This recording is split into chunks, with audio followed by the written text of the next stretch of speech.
ইয়া তুই বুঝস না রে সুলেমান, আর একটা গজব পড়ে গেছে। আর আব্বা আরেকটা বিয়ে করবো, আর ওদিকে নিয়ে আরে সারি চলে যাবো। আই কিত্তাম কিত্তাম আই। বাবুরে ভাইয়া আন্নের উপরে তো পুরো গজবে না হয়ে গেছে কই তো আই কি কই এরে সুলেমান, ভাইয়া। তুই তো আর অনেক উপকার করছ, শেষবারের মতো আর একটা উপকার করবি নি? বলি হেলাই দেন আরে 50 টিয়া ধার দিবি নি? 50 ওদের দিয়ে কিনবে না 50 টিয়া দিয়ে 20 কিনে খাই মরে যাই। আই কিত্তাম কিত্তাম আই, আর কাছে 20 কিনার টিয়া পর্যন্ত নাই। বাবা আর ভাই বলে 20 কিনি খাই মরে দেবো কিনলে ভাইয়া। তাহলে কি বিল্ডিং এ তো লাভ দিব নি? 50 টিয়াও লাগতো নয়। এছাড়া আর তো কোনো বুদ্ধি নাই রে। আছে আর কাছে একটা বুদ্ধি আছে, জব্বর বুদ্ধি। কিয়া? বাপরে কল্লা কাটা বিষা দি বিদেশে পার্সেল করে দেন। বিদেশ হারাইলে?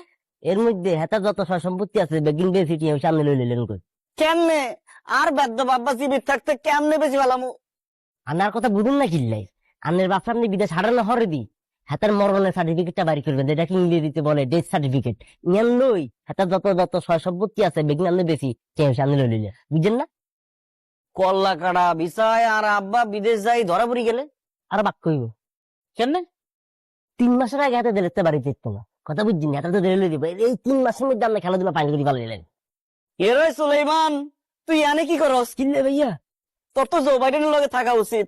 হেতে তো বহুত বিপদের মধ্যে আছে, হেতের বুদ্ধি দেওয়ার মানুষ নাই। তুই আর সমস্যা 1 সেকেন্ডের মধ্যে সমাধান করে দিছস। তারে বাইডেন কাকা টোকাইতেছে, আপনার আমেরিকা দাম দরকার না ভাইয়া, এটা